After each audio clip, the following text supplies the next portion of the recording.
In the chaos of the 2008 financial crisis, a quiet revolution was taking shape. Banks were collapsing, governments were printing money, and trust in the system was evaporating. Then, from an anonymous corner of the internet, a message appeared. It was signed by a name no one had ever heard before. Satoshi Nakamoto. Attached was a 9-page document called Bitcoin, a peer-to-peer electronic cash system. No face, no voice, just words and code.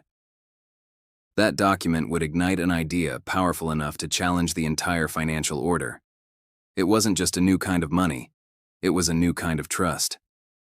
But as Bitcoin grew from an obscure project into a global phenomenon, its mysterious creator vanished, leaving behind one of the greatest mysteries of the digital age. To understand why Bitcoin mattered, we have to return to the moment it was born. In 2008, the world learned what happens when trust becomes leverage. Banks loaned more than they owned, governments bailed them out, and ordinary people paid the price.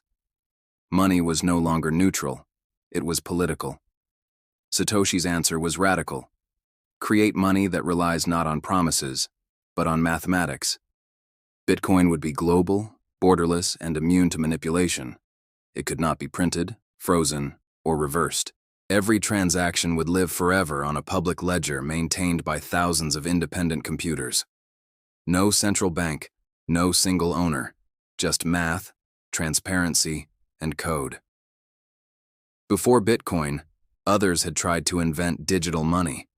Projects like DigiCash, Hashcash, and BitGold laid the groundwork, but they all required a middleman, a trusted server, or a company to run them. Every one of them failed. Bitcoin succeeded because it removed the need for trust entirely. It used cryptography and decentralized consensus to make cheating impossible. The network rewarded honesty with newly created coins, a process called mining. Anyone with a computer could participate. And for the first time in history, value could move across the internet as easily as an email. At first, hardly anyone noticed.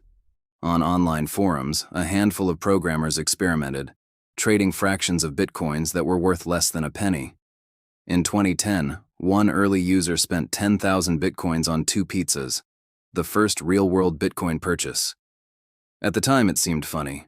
Today, that order would be worth hundreds of millions. But those early users weren't thinking about price. They were chasing freedom, financial independence from banks and governments. They believed money should be open source, transparent, and controlled by no one. Communities formed around that belief. Developers refined the code. Miners built stronger machines. A quiet movement was taking shape, a digital rebellion wrapped in algorithms. By 2013, Bitcoin was no longer a curiosity. Its price soared from dollars to hundreds, then thousands. Headlines screamed of overnight millionaires and digital gold rushes. But with attention came risk. Governments saw a threat to their control. Criminals saw a new way to hide wealth. Bitcoin's anonymity made it a favorite on the dark web and a target for regulators. The same system that promised freedom was now accused of fueling crime. Yet the network kept running, 24 hours a day, across every time zone, without a CEO, office, or shutdown switch. Every attempt to kill it only made it stronger. Through all of this, the creator was silent. Satoshi communicated by email and forum posts, helping developers, fixing bugs, guiding the community. Then, one day in 2011, he sent a final message. "I've moved on to other things," and disappeared. No one has heard from Satoshi Nakamoto since. The accounts went dark. The mined coins, more than 1 million of them, have never moved. At today's prices, that fortune is worth tens of billions. Who walks away from that kind of power? Maybe someone who never wanted power in the first place. The disappearance turned Bitcoin from technology into legend. And like every legend, it spawned theories. Some say Satoshi was Hal Finney, the cryptographer who received the first transaction and lived just blocks from a man named Dorian Nakamoto. Others point to Nick Szabo, creator of BitGold, whose writing style mirrors Satoshi's almost exactly. Some suspect Adam Back, the inventor of Hashcash, whose work appears inside Bitcoin's code. A few believe Satoshi wasn't a person at all, but a team. Perhaps a collective of developers or even a government experiment in cryptography that escaped into the wild. And then there are the dreamers who whisper that Satoshi could be an artificial intelligence project, a digital mind that taught itself how to create value. None of it has ever been proven. Perhaps that's intentional. A currency built to eliminate authority can't have a creator to obey. While the world searched for a face, Bitcoin kept evolving. New networks formed: Ethereum, Litecoin, Monero, each expanding on the blueprint Satoshi left behind. Governments that mocked Bitcoin began experimenting with their own digital currencies. Corporations built billion-dollar empires around it. For people living under collapsing economies, Bitcoin became a lifeline, money that couldn't be seized or inflated away. In 2021, El Salvador became the first country to make it legal tender. Across Africa and South America, people use it to survive hyperinflation. What started as an experiment on a forum became a movement that touched every continent. But Bitcoin's success brought questions it still can't escape. Can a currency without a country ever be stable? Can it scale without losing its soul? And what happens if the world that adopted Bitcoin forgets the ideals it was built on? Transparency, equality, independence? Satoshi's disappearance left no manual, only a mission. Don't trust. Verify. That phrase became the culture of crypto itself, suspicious of authority, allergic to control, driven by code.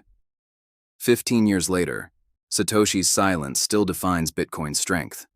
No marketing team, no leader to corrupt, no single point of failure. It lives through consensus, a living network of miners, coders, and believers who keep the chain running block by block. Every 10 minutes, somewhere in the world, another block is added, another page in a digital book that never ends. It's as if Satoshi replaced the need for himself with a system that governs itself. Whoever he was, he changed the way humanity thinks about value.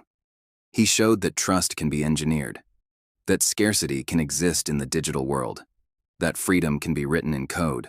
Maybe Satoshi was one person, maybe he was a group, or maybe Satoshi Nakamoto was never meant to be anyone at all, just a symbol for an idea too big for one name, an idea that says, money can belong to everyone. Today, governments study it, banks fear it, then invest in it.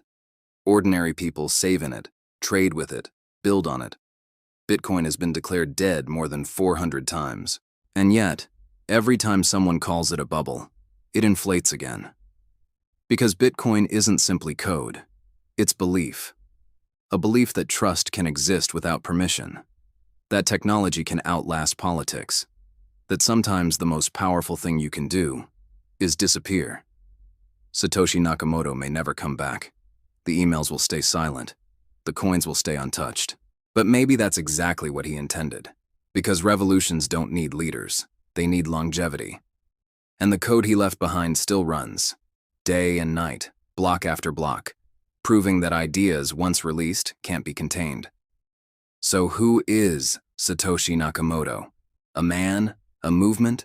Or the proof that one person's vision can outlive every system built to control it? Maybe we'll never know, but perhaps we don't need to. Because Bitcoin no longer belongs to its creator. It belongs to us. And that might be Satoshi Nakamoto's greatest creation of all.